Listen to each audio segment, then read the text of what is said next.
60 Minutes with Angela starts right now.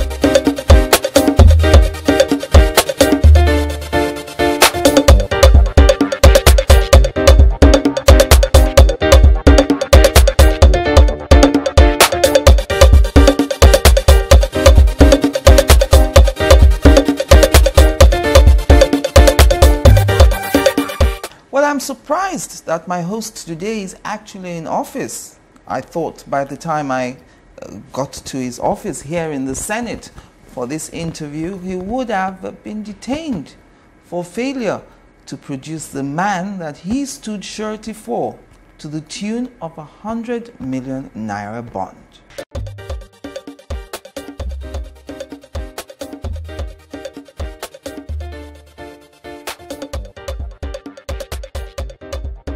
Well, hello and welcome to the program. I'm Angela Ajitumobi.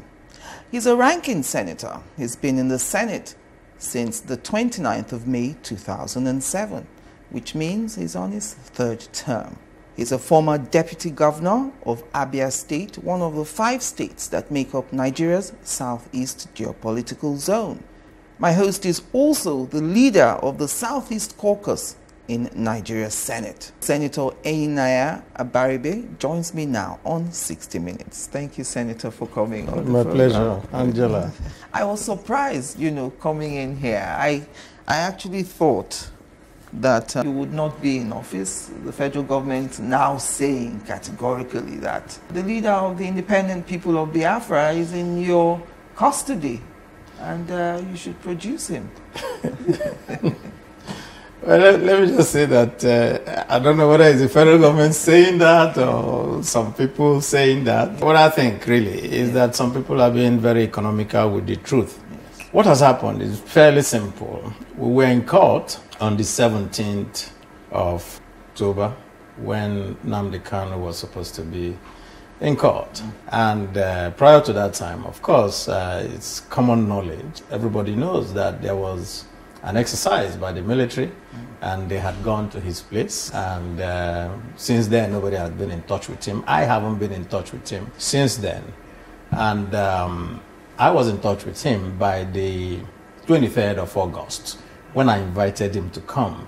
And I invited him on behalf of the Southeast Caucus. We wanted to have an interaction with him. And on that day, he also promised me that he will be in court on the 17th. That was on the 23rd. That was the last time I saw him. We spoke after then. And then subsequently, the clip, I think Channels has that clip, Nigerian television and all that. And in that clip, he said very categorically that he will not do anything that will bring dishonor to his elder brothers, myself, and the rest of the Southeast, and that they were going to be non-violent, they were going to be pacifist in their approach, but that they are looking for the agenda of Biafra. And I also made sure that I said there very clearly also that we, as the Southeast Caucus in the National Assembly, that we have our own agenda, and our own agenda is restructuring and devolution of power. And I said it very clearly, and we parted on a good note. We were not surprised that the military went to it, and since then we haven't seen him. So when the matter now came up in court, we now came to the court to say, you have to discharge us of this responsibility of producing him, because the last people to see him were the military when they went to his place.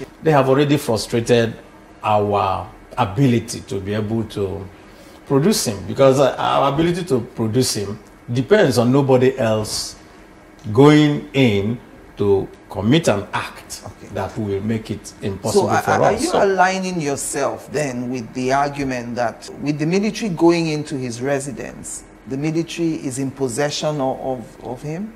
Well, his own family Yes. and his lawyer have already put a case in court against the military, asking them to produce him dead or alive. Okay. And I'm, of course, aligning myself with his family Yes. and his lawyers. There's nothing else I can do Yes. as a shortee. Yes. If the person that is concerned, you can't see him anymore. Okay. And why don't you see him anymore? Because of actions from the same government. And so we had to go to court. Of course, what lawyers will tell you, that you can't go to court without seeking a relief. Yes. If you go to court without seeking a relief, then the court might just impose a relief on you, and that will not be in your interest. Yes. So the relief that we can seek in court, in the circumstances, is to say, discharge us of this responsibility to produce him. Well, why did you not ask to be discharged? He got the bail in April 2017. There were some conditions attached to the bail. Many people look at you, Senator, as a lawmaker. The moment he started to violate those bail conditions, he was in an assembly of more than 10 people. He was holding rallies and attending rallies. Why didn't you ask then to be discharged as a surety because he was violating those bail conditions? Because I'm not the person to determine whether he violated his bail conditions or not. It's the court. Right. So asking me to now come and say, no, he's violating his bail conditions, that means I'm also making a judgment. That judgment is supposed to be made by a court. Okay. So there was no way I could have come up. But what now happened was that at the point that we are now unable to see him, Yes. number one. Number two, his organization had been declared a terrorist organization. Yes. And now that means that the authorities have an interest in him, declaring him a terrorist with his organization and so forth. So, I don't know where a terrorist is. I don't know anything. And so I now said, you can now discharge me Yes. of the responsibility of doing an act that comes because of your own actions. So you can't appropriate and reprobate at the same time. That's what the lawyers say. Where do you really stand on the question of Biafra? You know, as a new senator in 2007, I remember you joining other Southeast senators at the time to demand the release of Ralph Wazirike, who was the leader of MASOB at that time. That's the movement for the realization of Biafra or something. Yes. And this is 10 years on now. You are again surety for somebody who says that Nigeria is a zoo. He refers to Igbos who work for and with Nigeria as Efulefu, whatever that means. And yet you stand bail for him. And do you believe in Biafra? Is that a concept that you would like to see? No, I believe in a concept of justice for every Nigerian. I believe in the concept that every Nigerian is equal and must be treated equally. Do you think that there is inequality and that is giving rise to this agitation? Precisely. Let's just put it this way. Yes. There have been presidents before the present administration. Yes. And we have not had the level of distrust among Nigerians. We have not had this level of, I will say, disconnect between the different parts of Nigeria at this moment. At the time that you referenced, we were part of the Southeast Caucus when some group, the MASOB group, were also in prison. I went to President Yar'Adua and we said, these people are simply yearning for understanding and for you to engage them to say, we have to treat everybody equally. Fairly. Yes. And if you could just listen to them, we can guarantee that they will not be a menace, they'll turn everything upside down in Nigeria. And thankfully, late President Yar'Adua listened and agreed with us. And we worked out a solution which eventually led to a cooling down of tensions everywhere. And I make bold to say that when this whole thing also started, and the government detained Nnamdi Kanu of IPOB, and he got some bail, given to him by the courts, and the government said no, and tensions were rising. In November of 2016, the Southeast Caucus still went back to see President Buhari, and we also laid down the same conditions, and we said, this is nothing but a cry for somebody to listen. And we think that it can be managed properly, and we think that we can also be the bridge to, and we were reassured that the government was going to look into the matter. Yes. Sadly, nothing happened until the court now asked for a bail condition for him, which stipulated that a senator must also shorty him. And of course, I volunteered to shorty him because what we wanted was, let's bring down the rising The tensions tension. everywhere. Yes. Because it was getting to that stage. And we thought that after that what would have happened necessarily, the next step would have been engagement. Yes. So we, as the Southeast Senate Caucus, also started to engage him. The governors started to engage him. The elders and Ohaneze Ndigbo also started to engage him. And yeah, of course, you don't engage people at the first time and everything will be all right. Yes. It will be over a period of time. And we were gradually getting to everybody understanding where we should be and where everything will be when the whole thing escalated again, following the Python dance business. You spoke to me about a disconnect, that we've Yeah. never had this kind of disconnect.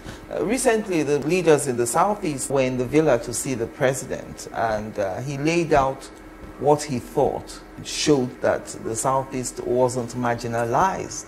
Were you all convinced by the case the president made, or you think more can be done? I was part of that delegation. I was there. I was really very, I would say, just disappointed. When some arguments are made, sometimes you look at those arguments and you really feel that maybe those that are making them really don't understand The issues. the issues. Yes. Now, when you tell us that you have appointed a minister, you understand, constitutionally, you're supposed to appoint ministers, constitutionally.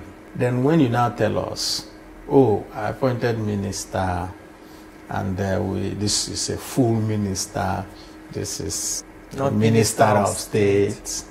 I mean, it just seems to me that maybe there's still a gap in understanding the issues.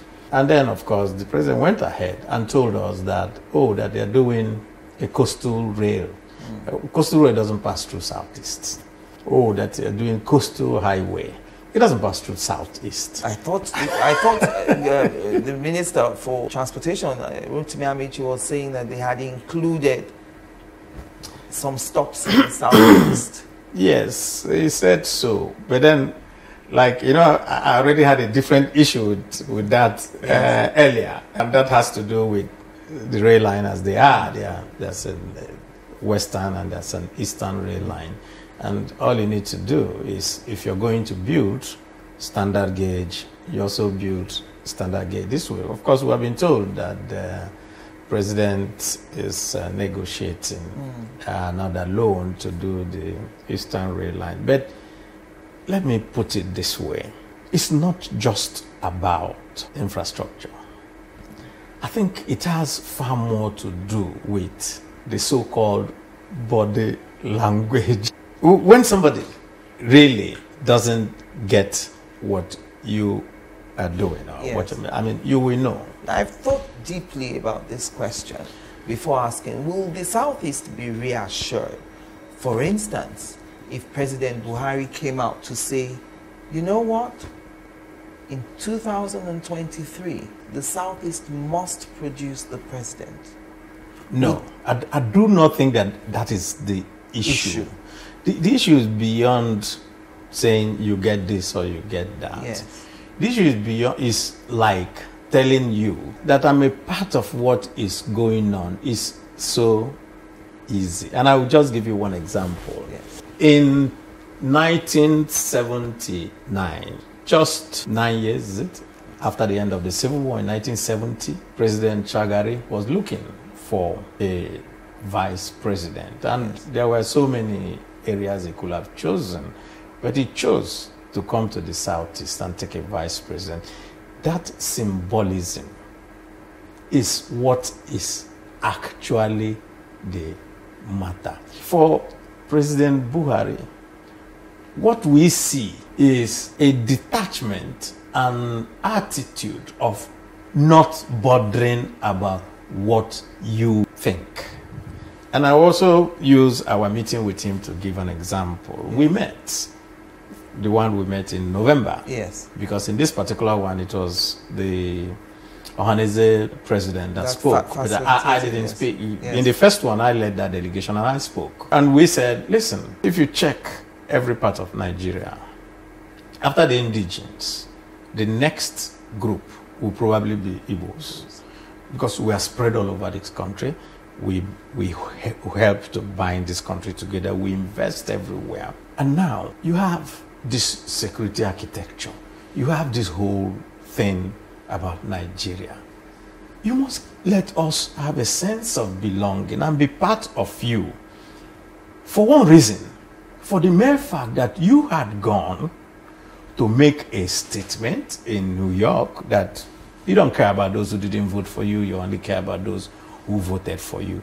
We thought that it was unstatesmanlike, and that we felt that there was need within this whole thing to do some appointment that will show us that we are all part of it. Words, that they were just words. Yes. And sadly, he told us, you know, I make my appointments not minding what goes on because I look at competence. And I chose people on the basis of that competence. And we just said, hell, competence, fine. Do other people not have competence? Why must all the security architecture be peopled by only competent northern Muslims? In a multifarious country that has to be actually managed in a proper way for everybody to have a sense of belonging. And I said, you know, well, that is his own feeling. Never mind everything that happens. What we see going on in this government is, any attempt by anybody to say, we think that this is not right, or the next thing is, he must be part of the corrupt people, he must be this, he's opposition, as if opposition is not necessary in a democracy. I think opposition is really the kernel of democracy, because it's the opposition that we always put people on their feet. Otherwise, we'll get away with anything, you know. And so, I would say really that people from the Southeast do not see you having to do appointments that are mandated by law. You understand? Yes. And now say, you're doing well for me.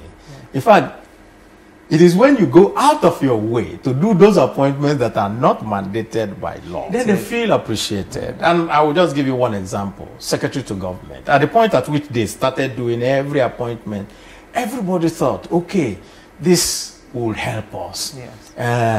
If somebody, those people that he claims are very close to him, like Obonoyono and all that, one of his friends or one of his associates or one of his is appointed that way. Then you are brought in the Southeast and saying to them, you are all part of this country. It didn't happen for whatever reason. And then we go to him and say, well, I've actually given you people this. You know, and it is not enough. I don't know. You tell us, I'm giving you this, so it ought to be enough. Yeah, that's actually what the subtext is. And of course, I don't think the Southeast feel very safe within this. And of course, I don't think it's just the Southeast. So we see all the problems happening in the North Central, where there's killings, where there is this, where there is that. And there is actually no effort being made by the government to make sure that everybody is treated the same way. That's just it. Join us again after the break. Nice question. Angela, that's a great question. It's a good question. It is difficult to respond to that question. That is a serious question. Angela, that is a very great question. Great question, Angela. You know, Angela, that's a very difficult question. That's a great question, Angela. Okay, that's a great question. Angela, that's a tough one for me. That's a good question. Good question. I love to ask questions. I think it's what I do best. You see, I think that the fastest way to learn anything is to ask questions. The right questions that help you get to the heart of the matter. 60 Minutes with Angela. Gain answers to every question you always wanted to ask.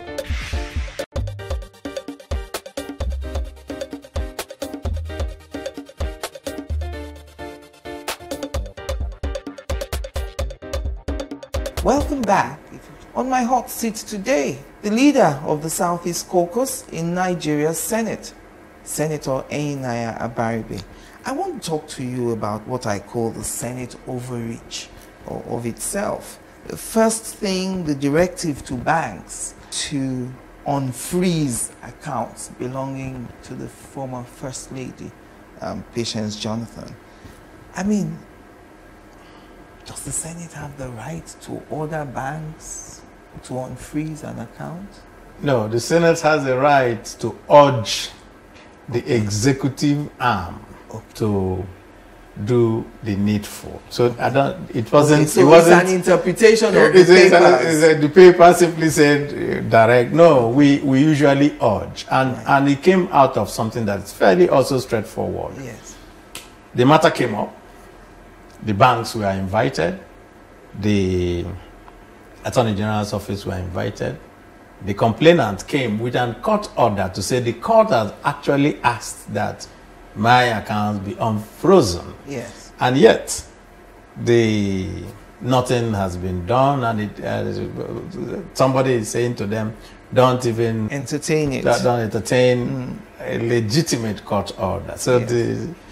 The National Assembly says, please obey the law. Okay. We urge you to obey the law. The word that we normally use is urge. Okay. Not order. Not order, yes. Not order.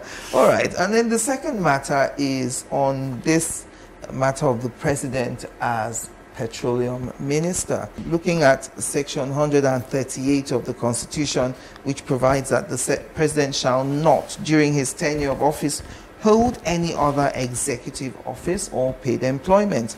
And then section 147 says there shall be such offices of ministers of the government of the Federation as may be established by the president. And in subsection 2 says nomination of any person to such office must be confirmed by the Senate. So, of course, first thing, did the president ever say that he was petroleum minister? And the second thing, if he did, will he have to come to the Senate to be screened as petroleum minister? Wouldn't that be, if he's holding that portfolio, isn't it against section 138 of the Constitution? Well, let's put it this way. Sometimes presidents make executive actions, Yes. and that are not lawful, but because nobody questions it, so it becomes the norm. Yes. I think it was started by President Obasanjo when he took all those portfolios. Same thing. I think Yar'Adua also took it, and then President Buhari. I remember that when the matter came up, yes, the president, at the day he was assigning portfolios, yes. After he had assigned portfolio of Minister of State to Ibe Kachuku, he made a joking statement where he said, and of course, you all know who the authentic minister is. Let's put it this way. I remember that I jokingly stood up then and asked the presiding officer, Senator Saraki, whether the Minister of Petroleum will come for screening, because that's what the law says. And well, we all laughed it off. Yes. Another time was, I think, sometime last year when there was, I think, fuel scarcity and there was a motion on the floor and there was a problem. Yes. And I also got up again and I said to them, well, it is time for us to invite the Minister of Petroleum to come and explain to us what is happening. And we all laughed it off. But now we're no longer laughing because you can now see the problems and the dangers of our not following the laws strictly. I do not think that the Senate actually averted its mind to this particular conflict and clash between 138 and 147. I think Olisabak Obasan has gone to court, and we fully support that he's in court so that this matter is rested at the once and for all. Once and for all. Yes. Once the Supreme Court makes a decision, Yes. And the courts have settled it. Because I remember one other matter that came up that way, and it had to do with the service chiefs. Prior to this time, Yes. every service chief that was appointed by the president just went to go and start doing his work until I think Festus Keyamo also went to court and now said, under the law, they are supposed to be screened by the Senate. And the government of President Jonathan had to obey the law because the laws now said they must be screened. So this is also good for us to expand our jurisprudence and let the right thing be done. Yes. But we can now see the problem. What it means actually, in effect, is this. We have seen the problem between the Minister of State and the GMD of NNPC, and where the GMD of NNPC now says, I've gone to the petroleum minister and gotten approval. Now we as Senate, assuming we have a problem, who do we summon? The petroleum minister. How can you summon the president? Yes. So there's really a real problem that needs to be resolved. And in reading that section 147, this Minister of State, where is it from? Is it recognized by law? The law doesn't say there shall be ministers of state. It just says there shall be ministers. That is what we're saying, that we just continue to have these anomalies going on and accepted. Yes. It says in that place that there shall be ministers, one from each state of the Federation and the Federal Capital Territory. Yes. So we, in effect, have to have 37 ministers at a maximum. But I think governments in the past moved beyond that. And then, of course, when this government came and now said they were going to merge ministries for more efficiency and all that, but they still had to keep to that constitutional provision. So you must always, at all times, have 37 ministers. And what we thought, actually, was that if you have a minister of state, then he must have a specific portfolio given with his duties and all that spelled out. But what do we have today? We have Minister of State in Transport with only one that has the duty spelled out, Minister of State Aviation. Now I come to power, where I'm the chairman. Yes. You have Minister of States, but without any they're just specific, floating in they're there. there. That's it. I think in some other areas you have Minister of State too, they're there. In education, I think you have Minister of State, you're not telling him he's Minister of State for basic education or Minister of State for tertiary education or whatever. So we think that you can still have ministers, you can call them ministers of state, but you must have specific designations for them, which will now help the administration itself to keep to the law that says there shall be one minister per state. Yes. But Minister of State under the law is an anomaly. There are no such thing. You know, what we have is ministers. We also treat them as ministers when they come to the Senate because we don't recognize anybody who is not a minister. A minister is a minister for us. Yes. Okay, let me take you back. I'm not sure if it was June or July, where you raised a matter, at least, according to the senator at the time, they said it was quite out of context. I want to give you your quote that you said that day. You said, "I simply want to bring to the attention of this chamber and all Nigerians to ask the question. The acting president is the person who is at the head of government now, but we have a serious problem in Nigeria today. We have nobody in Nigeria who is at the head of the government. All the laws in Nigeria state that you can't have a vacuum. Today, the acting president is outside the country, and so there is a vacuum." End of quote. What was your aim in bringing that up? I mean, I tried so hard to picture the timeline. You probably had some information that the acting president was out of the country. What were you trying to do? Were you trying to make the Senate president acting president for 24 hours? No. I was simply trying to bring up to Nigerians exactly what we just discussed now. Yes. That certain things are done and our people just take things for granted. Yes. And there's an assumption that everything must be, it's right It's and okay. okay. And I just said, don't assume. Let there be clear lines of authority. That's all I wanted to say. And it was in the context of another discussion. Yes. And I now said to them, I think that discussion centered on our inviting the acting president to come and answer or to give us some clarification on something. I said, what are you people calling about? He's not even around. Yeah. And if he's not around, he's the next in command that we should call. And who the hell is the next in command?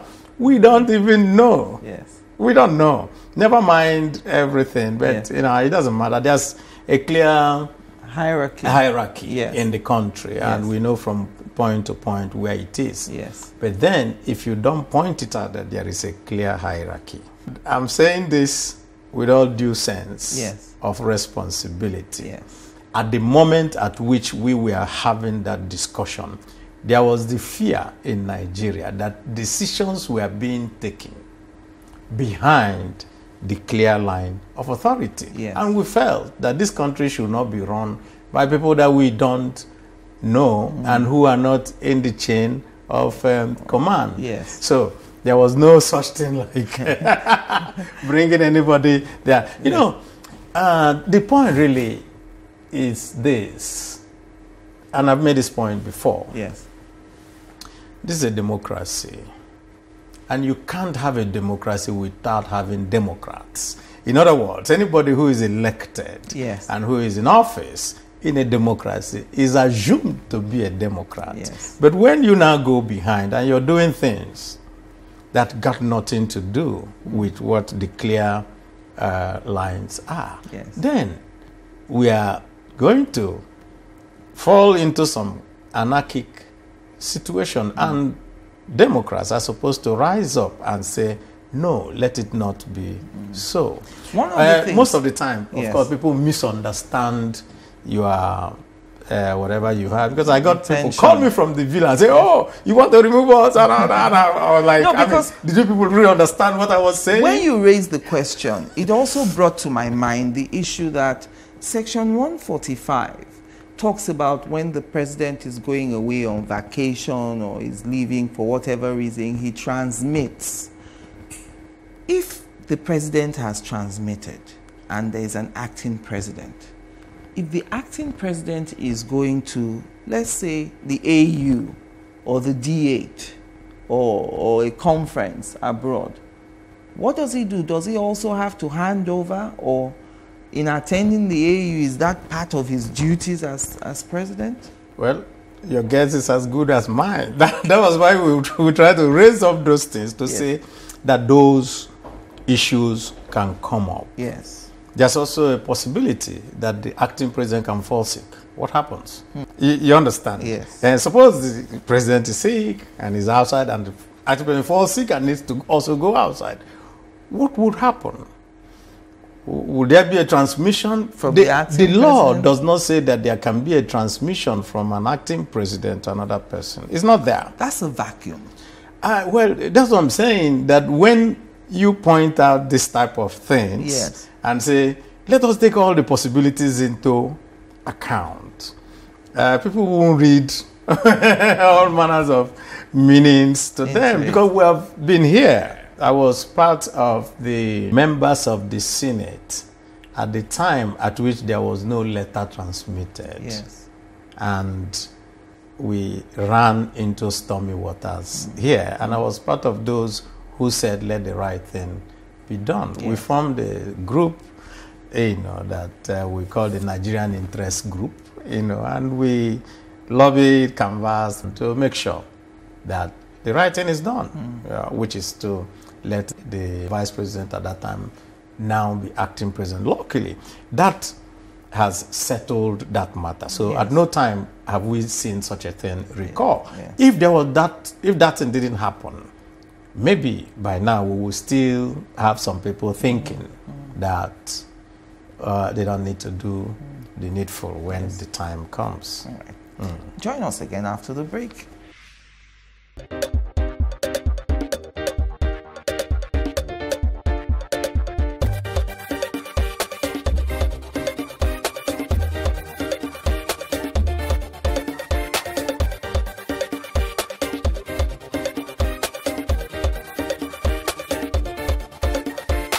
Welcome back. My concluding moments now with Senator Enyinnaya Abaribe. You were famously illegally impeached as deputy governor in Abia State twice in the year 2000, and then the third one that was coming in 2003, you resigned March 7.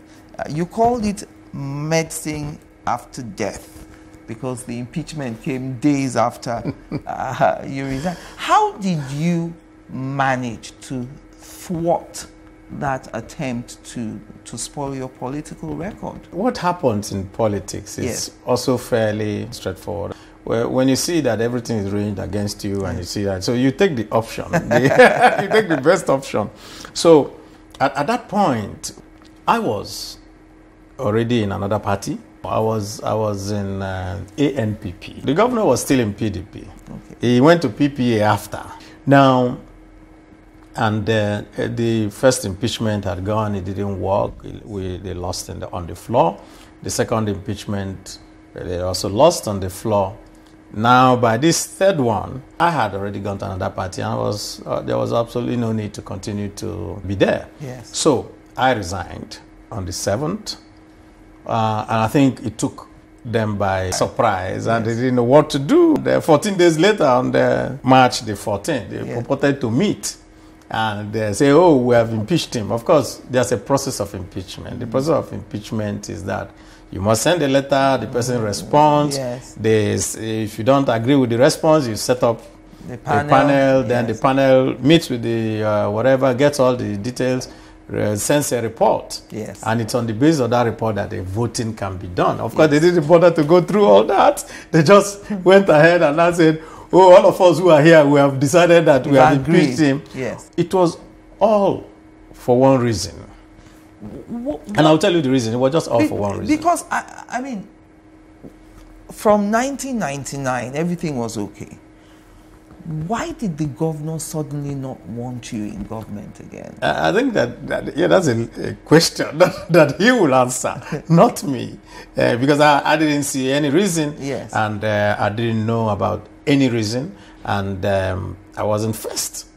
First, there was an allegation against me. And the allegation was that I planned to steal government money. It wasn't that I stole, that I planned to steal. And that there were some people who were working with me planning to steal. I've never seen a piece of idiocy like that. So when I now wrote a response to the House of Assembly, on the basis of that response, in November of 1999, the House of Assembly just threw away all the allegations against me because they said, what kind of nonsense is this? Yes. Yeah, and so, of course, by May of the next year, there was another attempt. Of course, those students will come in my memoirs. But then the fact is that maybe it was also the very first time that houses of assembly in states descended into what I will call the helplessness that they have now, where every governor made an attempt to determine who comes into the House of Assembly so that whatever they say is law. And that is why part of the problem that most people have today is that people want to let the federal government, through the EFCC, curb governors' excesses. Whereas the organ that actually should be the watchdog for the state is the state houses of assembly. But state houses of assembly have now degenerated into, I don't think they will like what I will say anyway, into rubber stamps for governors going ahead.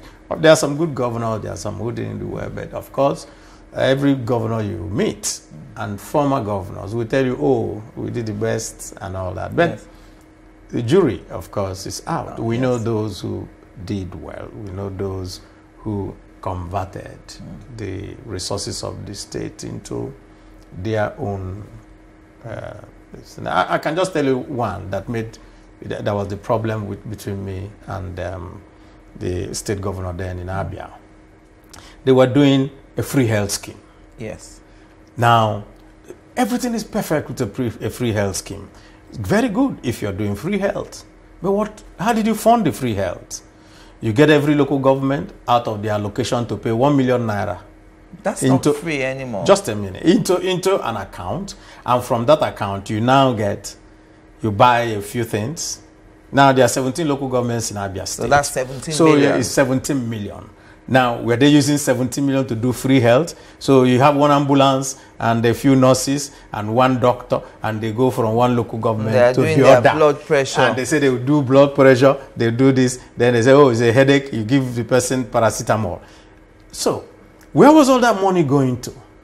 And I questioned it, and I said, listen, you know, when we swore an oath of office, we didn't swear an oath of office to just come and be playing this game on the hapless citizens. And of course, there was this whole hula ballo, and you can't question your government. So you can't question it. How would you do that? What are you doing? And of course, Nigerians have a KBC syndrome. Anybody who is in office, you can't question what he does. If you question it, the first thing they throw at you is disloyalty. And they forget one thing. You didn't swear an oath to the governor. You swore an oath to the state. I got somebody called me and said to me, oh, you have this problem that is being even written in the paper that because you are criticizing the government of the day, they are going to make sure that you go to jail. And I just laughed and I said to them, the government is not the court. The court is another arm of government. That's really the fear. People are afraid, just like late Fela Nicola put. He said, I know one die, Mama day for house.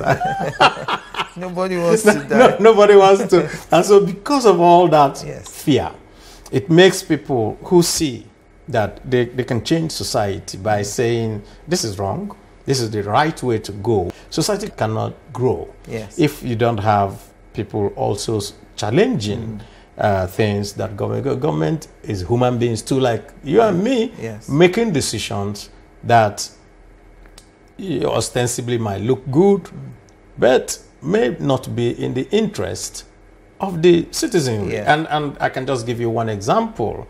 One is this new order that if you don't have BVN, you lose your money. I have a cousin who lives in the United States, and I know he has an account, and he has more than 500,000 in that account. He lives there. He can't just buy a ticket and come back because of BVN. And then all of a sudden, he's being told, 14 days, you lose your money. How will anybody do such a thing? I thought the account had to be dormant. If you haven't got BVN, but the account is working, you're putting money in and all that, But if it's dormant, because when I was reading it, they said some of these accounts, for 2, 3, 4 years, nobody has touched them, and there's billions in there. So let me ask a simple question. Yes. I have money in my account. I decide to leave it there. What is your business? Why would you decide for me that I must? If you think and suspect that account, you query the account, you check who has it, yes. Where is it, and then you can. But to do a blanket thing is where the problem is. Yes. You now in that blanket is like you catch it's like you throw a net to fish, and you get the big fishes, the small fishes, and all that. Usually, what fishermen do when they do that is that they remove all the small fishes. Yes. And then the thing about that directive is, it's the ordinary people that will suffer. Precisely. It's not the same people that they think they are looking at. And so we have these things.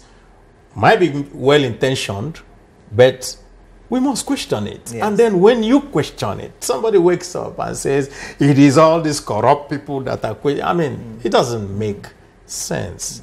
Government is for welfare of the people. And the reason why we are here, I'm a third-term senator. And part of why I am the person that raises all this is because of institutional memory. I already have. Don't you have any plans to go back to be governor of Abia State? No, I don't. You want to stay in the Senate? I continue to feel that you can contribute to your state, to the country, to everywhere. Well, you don't necessarily have to be governor. One of the downsides to that is that even as a senator, the ordinary people in your neighborhood don't understand that you are a lawmaker. When you come home, they expect you to behave like the executive, to dish out favors. My wife has a baby, and my son wants JAMB form. We want to pay for WAEC. How do you manage those expectations from people who think that anybody in government is like a governor? Yeah, it's very sad, really. It's part of the things that you have to also manage when you're in office. If you go to my banker, they are very, or sometimes they call me and say, we're sorry for you. You say every day, you have to write and say, transfer to this, transfer to that. Every little problem you have to carry. Yes. Maybe also some of it is our fault. And I will say why I say it's our fault. Let's say a project is being done, which we have attracted to our community. Yes. Because of this challenge that comes from constituents who say, what have you done for us? We keep quiet that it comes from the government. Yes. We come and say, we have done this. Yes. And so the people look at you and say, well, if you have been able to do this thing and this and that, then it means that you really have that money. So sometimes we also bring it upon ourselves. And I acknowledge that. But it is the way the society sees us. Yes. And we also have a case in point in the Senate. A particular senator in 99 that came from Rivers State was a wonderful legislator. So many bills, everything, until he went back to seek for a return to the Senate. And his constituent says, we have seen all the bills and everything, but what have we... We didn't eat. What have we gotten personally from you? Yes. So the constituent also is in bed. Luckily, these days, constituents are becoming far more discerning about the role of a legislator vis-a-vis the role of the executive. Yes. And for some of us who have also spent some time here, we try at all times to tell them that when you see us standing up and talking on the floor, what we're doing is actually in your interest. That's the work. When I now say, this government is going the wrong way and is affecting you, I mean, they will now say, yes, you have a point. Yes. And let me also say that our leadership recruitment mechanism is flawed. in the Senate, 80% of all senators that come in every session Don't come back. don't come back. 80%. Yes. So you come back and you start afresh. Every It's like time we start afresh. primary People one. come in and have to learn all over again, and you will find that he has been consistent like this. By the time we come to the next term, you will also see the same thing. And I will just give you a reason why this is very bad. Yes. Abdul Rashid Maina is in the news today, haven't come back surreptitiously into public service. But this is a man that this Senate, in the last Senate, indicted and caused a rift between the Senate and the presidency. And to the extent that the Senate at that time had to give an ultimatum to the president. Then President Jonathan. Yes. And we were all PDP also as a majority. And we gave an ultimatum to Jonathan to say this matter of minor cannot continue. Yes. Yes. And of course, they took necessary action. Eventually, they dismissed him from service. And all of a sudden, we just see. And he was indicted. He was indicted. ESS was looking for him. All of a sudden, we now see he's back. Now, all those who took those decisions, part of all those who are not there. So, assuming you were the person that took that, moved that motion. Who moved that motion? Yes. And I think it was the committee on, establishment. Yes. Assuming the chairman of that committee of establishment was still around, he will go and bring out his record. He will now stand up on the Senate tomorrow and say, this is what happened here. We cannot let this continue.